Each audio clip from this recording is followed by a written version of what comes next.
Daf Yomi, Tractate Zevachim, page 97a, top of the page, finishing up the last few words of the Mishnah are Hashapud ve'ha'askala magilan bechamim. With regard to the spit and the metal grill, one purges them in hot water.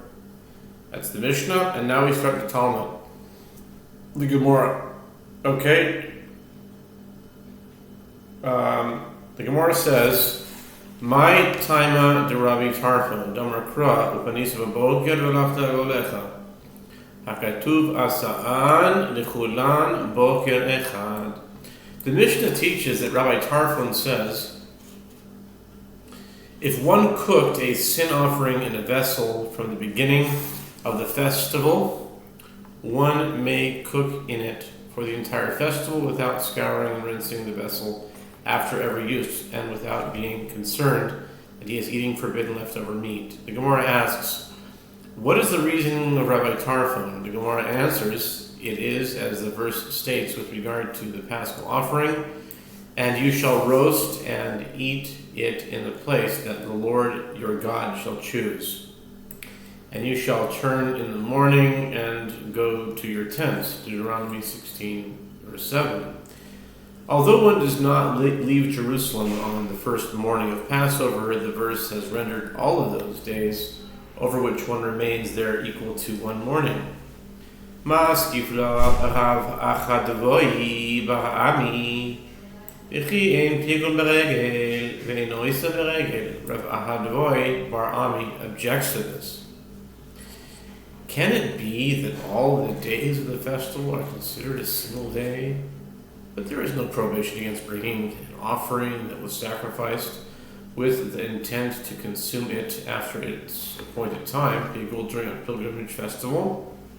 And there is no prohibition of notar consuming sacrificial meat beyond its appointed time during. And is there no? He's asking like sarcastically.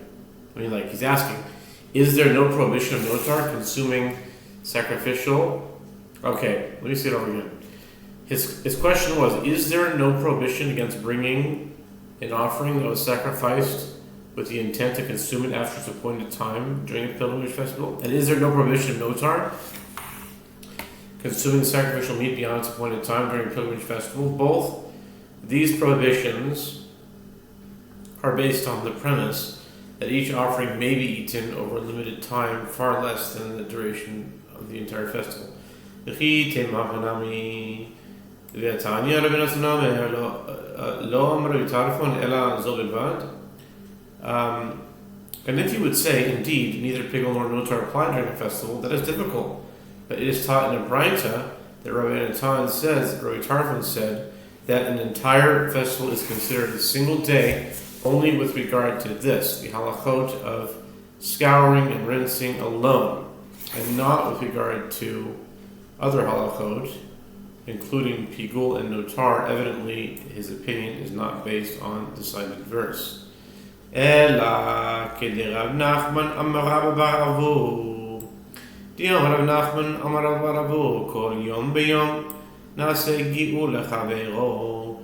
The Gemara continues, rather one must explain that Rabbi Tarfon's opinion accords with that which Rav Nachman says, citing Rav bar Avu.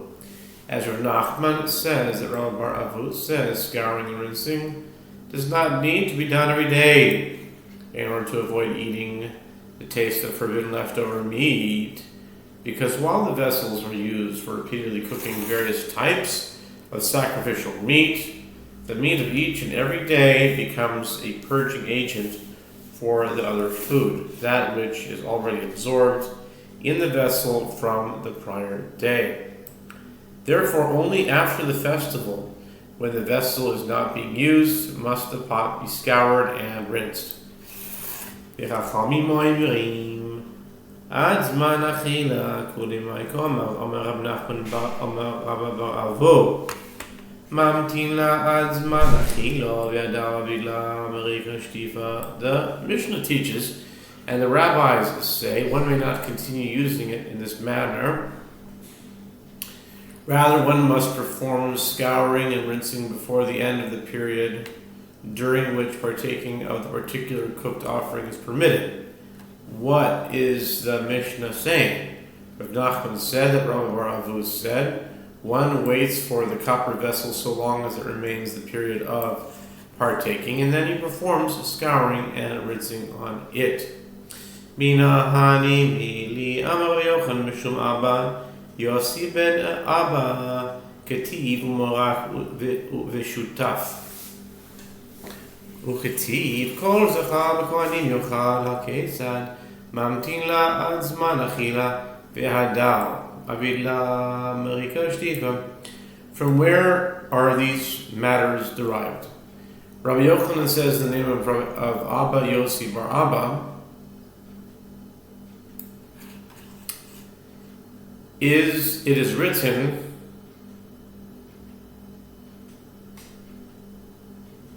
Abba Yossi ben Abba. Interesting. It is written about, I wonder if he called his father Abba, if he called him by his first name. A long time question I had. It is written about a copper vessel in which a sin offering was cooked.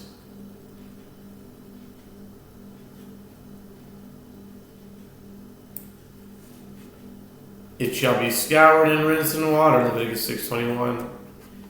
And it is written in the following verse, every male among the priests may eat it. How so? Meaning, what are the verses teaching through this juxtaposition? One waits with it until the end of the period of partaking, and then performs scouring and rinsing on it. Merika kemerikas hakos, shtifa keshtifas hakos, tanu Rabbanan, merika ushtifa betzonin, divrei Rebbe v'chachamim oimrim, merika b'chamin ushtifa betzonin. The Mishnah teaches scouring is like the scouring of a cup, and rinsing is like the rinsing of a cup. And scouring and rinsing are both performed with cold water. The sages taught in Brayta, scouring and rinsing are both performed with cold water. This is the statement of Rabbi Yehuda Hanassi, and the rabbis say scouring is performed with hot water and rinsing is performed with cold water. My time the Rabbanan, mi did have geule goim, the Rabbi Omar lach hegala lo kamina. What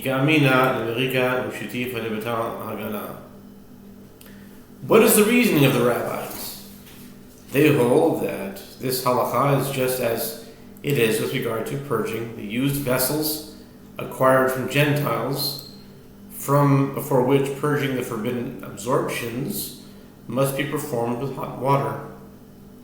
And Rabbi Yehuda Hanassi could have said to you, I do not say this statement about purging, which must certainly be performed with hot water. Rather, when I say my opinion, it is with regard to the mitzvah of scouring and rinsing, which is performed after purging.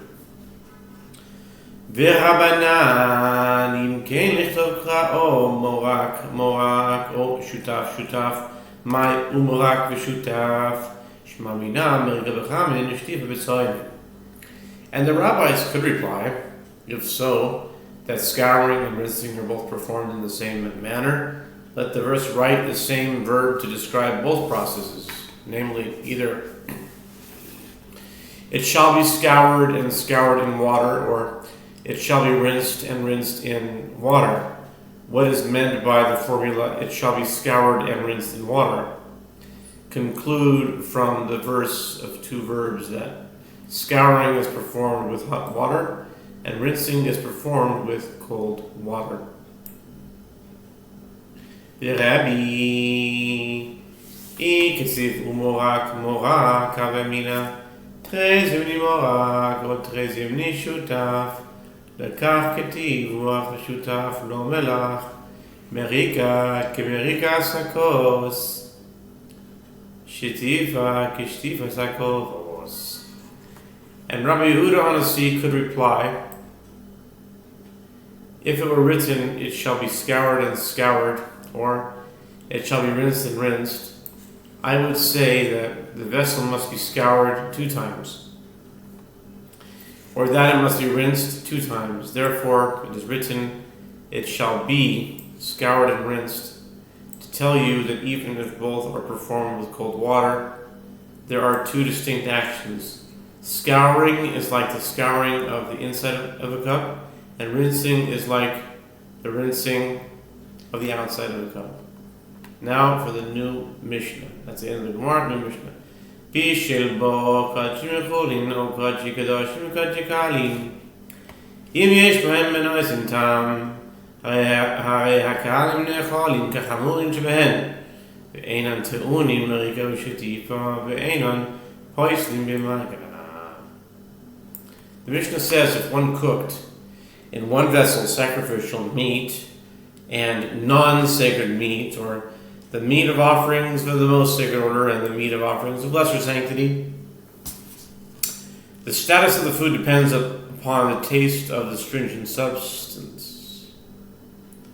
If there is enough of the more sacred meat to impart flavor to the less sacred or non-sacred meat, then the lenient components of the mixtures must be eaten in accordance with the restrictions of the stringent components therein, insofar as who may partake of them, as well as the time when and the place where they may be eaten. And the copper vessels in which the lenient components were cooked do not require scouring and rinsing, and the lenient components do not disqualify pieces of meat through contact. With regard to these principles, the lenient components do not assume the status of the stringent components. Rakik shenaga b'rakik v'chatika chaticha v'chaticha lo kol harakikin v'lo kol achitichot asurin ela asur ela b'makom shebala. In the case of a fit wafer that touched an unfit wafer, or a piece of sacrificial meat that touched an unfit piece of sacrificial meat, neither all the wafers nor all the pieces of meat are forbidden. No part is forbidden other than that which is in the place where the item absorbed taste from the unfit wafers or pieces. Okay? Now for the Talmud. The Gemara says, Ma'ika Amar im yesh behen benotin ta'am הרי הקהלים נחולים כחמורים וטעונים מריגוש טיפה ופויסלים במגע. According to the Mishnah, if the more sacred meat imparts flavor to the less sacred or non-sacred meat, then the lenient meat is to be treated in the same manner as the more sacred meat. Concurrently, their vessels do not require scouring and rinsing, and the lenient components do not disqualify pieces of meat through contact. The Gemara asks, what is the Mishnah saying? Is this not inconsistent? The Gemara answers, the Mishnah must be understood otherwise. If there is enough of the more sacred meat to impart flavor to less sacred or non-sacred meat, then the lenient components of the mixtures must be eaten in accordance with the restrictions of the stringent components. Moreover, the copper vessels in which the lenient components were cooked do require scouring and rinsing, and the lenient components do disqualify pieces of meat through contact. Ein bahem benotin ta'am, ein akalen necholin kachamurim, vein tunin merikash diva poisin memaga. The Gemara continues, if the more sacred meat is not sufficient to impart flavor to the less sacred or non-sacred meat, then the lenient components of the mixtures are not eaten in accordance with the restrictions of the stringent components. Moreover, the copper vessels in which the lenient components were cooked do not require scouring and rinsing, and the lenient components do not disqualify pieces of meat through contact. Chadashim lo ba'u Kadashim kalim libai. The Gemara asks, if the offerings of the most sacred order do not impart taste to the offerings of lesser sanctity, granted, the vessels do not require scouring and rinsing commensurate with vessels used to cook offerings of the most sacred order, but isn't it so that the vessels should nevertheless require scouring and rinsing by virtue of having been used for offerings of lesser sanctity? Amar Abaye, my ain't tuning to come out, Chadashim. Amar Kachim Kalim tuning of Amar Hamani, Rabbi Shimon, the Amar Kachim Kalim, ain't tuning Marika Mushtifa. Abaye said, what is the meaning of do not require, which the Mishnah states? It means only that the vessels do not require scouring and rinsing commensurate with vessels used to cook offerings of the most sacred order, but they do require scouring and rinsing as vessels used to cook offerings of lesser sanctity. Rava said, in accordance with whose opinion is this Mishnah? It is in accordance with the opinion of Rabbi Shimon, who says vessels used to cook offerings of lesser sanctity do not require scouring and rinsing at all. The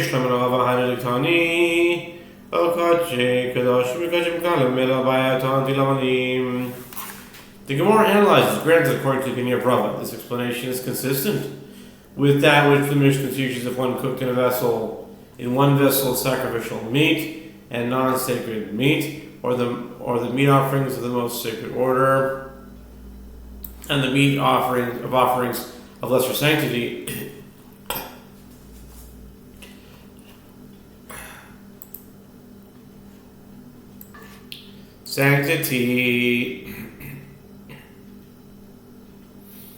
Meat offerings of lesser sanctity. The Mishnah provides a second scenario in order to teach that vessels used to cook offerings of a lesser sanctity do not require scouring and rinsing, in accordance with the opinion of Rabbi Shimon. But according to Abaye, why do I need two cases to teach the single principle that a substance is nullified if its presence is insufficient to impart flavor? Tzrichi. To eat on the kachim v'chulin, hav'min chulin hu d'mevati kadashim, de la minayu al kachim kadashim kachim kalim v'melam. The Gemara answers, even according to Abaye, both cases are necessary in order to teach a halacha with regard to nullification. As had the Mishnah taught only in the case of sacrificial meat and non-sacred meat, I would say that it is non-sacred meat that can nullify sacrificial meat, as sacrificial meat is not its type. But with regard to offerings of the most sacred order and offerings of lesser sanctity, I would say the offerings of lesser sanctity do not nullify those other offerings because they are of the same type. Had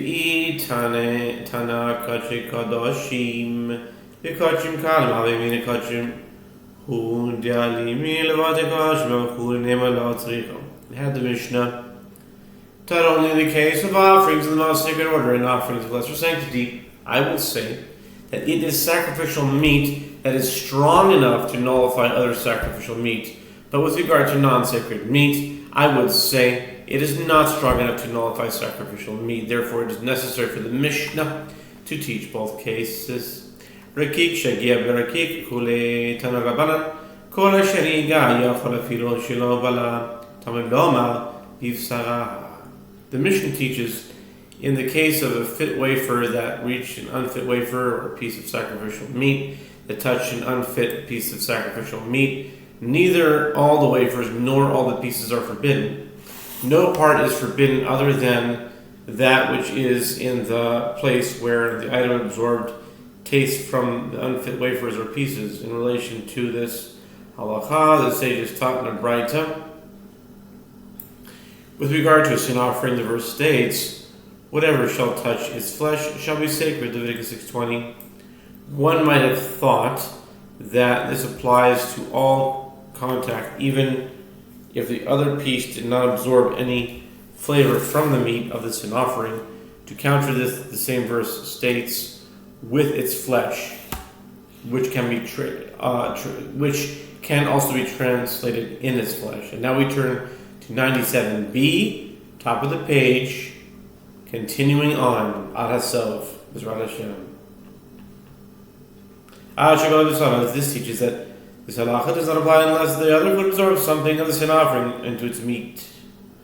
יכול נראה במקצת חתירי, כולו פסול. תלמוד לומר יגיע כל הנגיע פסול כיצד חותך את המקום שבלב ישראל ולא בגדים ולא בעצמות ולא בקרניים ולא בטלפיים. One might have thought that if the sin offering touched part of the piece of something that absorbed flavor from the sin offering, the entire piece should become disqualified. To counter this, the verse states, whatever shall touch its flesh shall be sacred. Excuse me. Shall be sacred, Leviticus 6:20, to teach that only the section that touches an offering is disqualified. How so?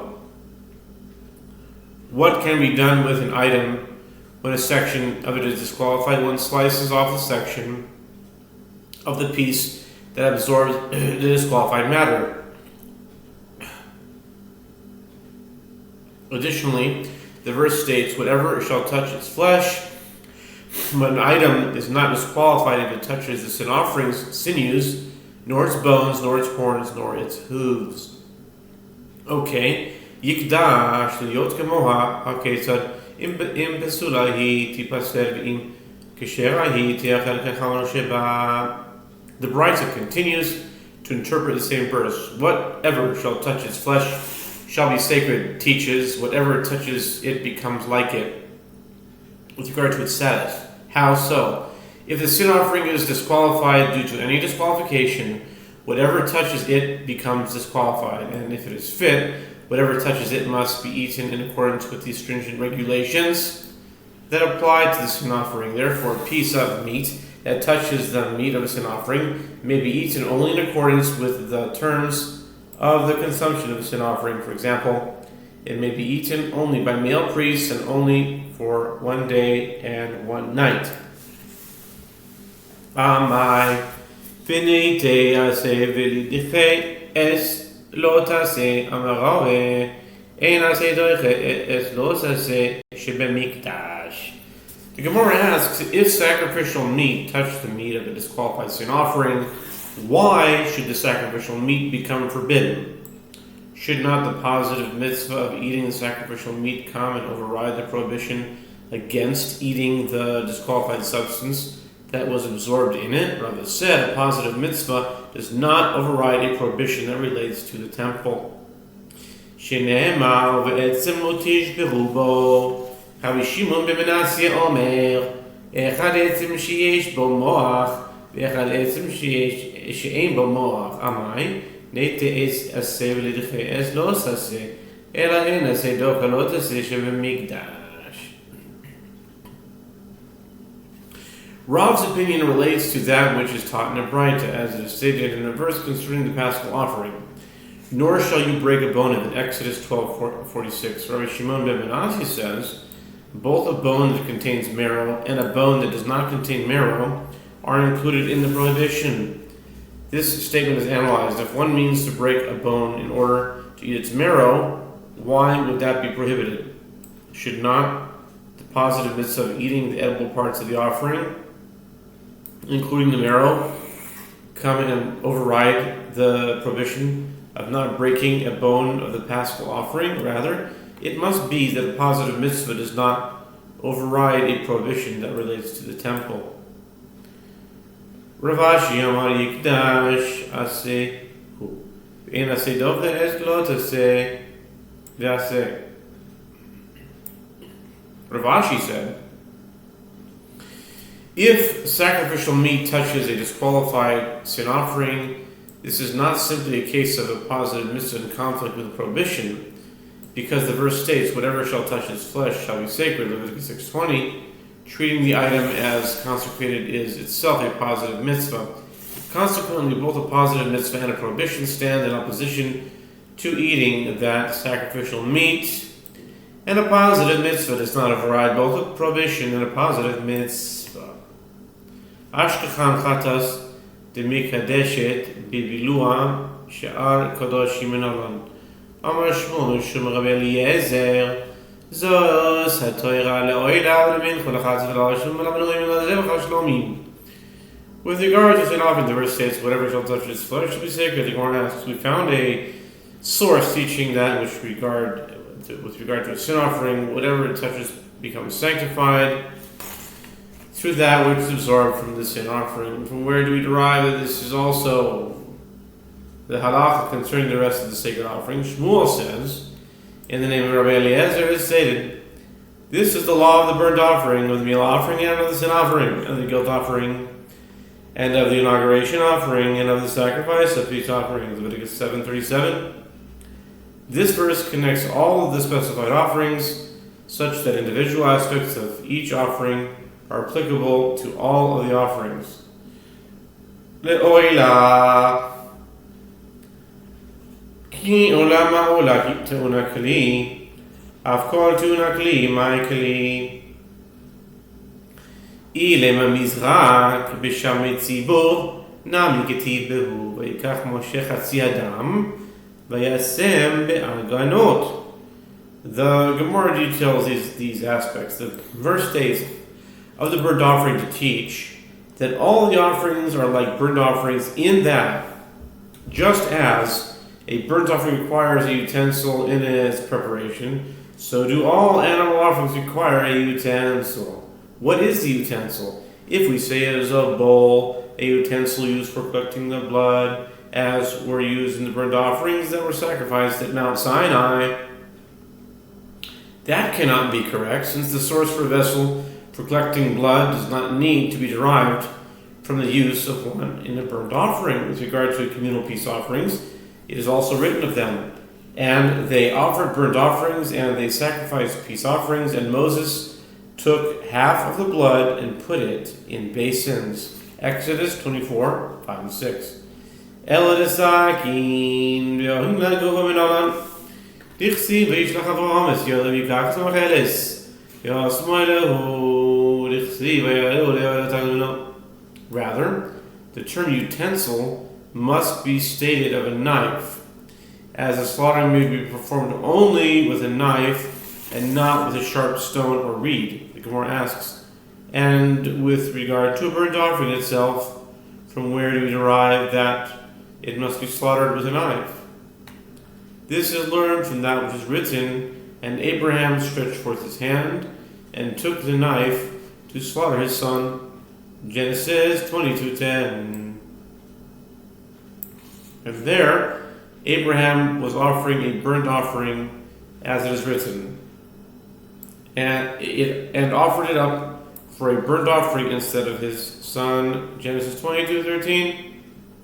Mincha ma mincha enam necheles ela lezachre kehuna kol enam necholin ela zechre kehuna mahi I chatas ve'asham behedik ksiv behu kol zacha v'kohanim yochlenu. The Gemara continues to expound the aforementioned verse, Leviticus 7:37. When the verse mentions a meal offering, it teaches that just as a meal offering is eaten only by males of the priesthood, see Leviticus 6:9-11, so too are all of the offerings mentioned in this verse eaten by only males of the priesthood. The Gemara asks, with regard to what offering is it that this halacha must be derived, if one suggests it is with regard to the sin offering and the guilt offering, this halacha is explicitly written of them. With regard to the sin offering, it is stated, every male among the priests may eat it, Leviticus 6:22. And with regard to the guilt offering, it is stated, every male among the priests may eat of it, Leviticus 7:6. V'isha mitzibo meribuya dikrase v'kodesh kodeshim tov alenu kol zachor yochel osod limed ad sham mitzibo she'enu necholin ela zachor kehuna. And if one suggests that the halacha must be derived with regard to communal peace offerings, meaning the two lambs that were sacrificed as communal offerings on Shavuot together with the offering of the two loaves, see Leviticus 23:19, this halacha is derived from the amplification of the verse that is stated with regard to meal offerings, sin offerings, and guilt offerings. The verse states in a most sacred place, you shall eat of it, every male may eat of it, Numbers 18:10. And it is taught in a Braita, the verse teaches with regard to communal peace offerings, that they are eaten only by males of priestly families. Tanai, the Gemara explains, It is a dispute between Tanaim.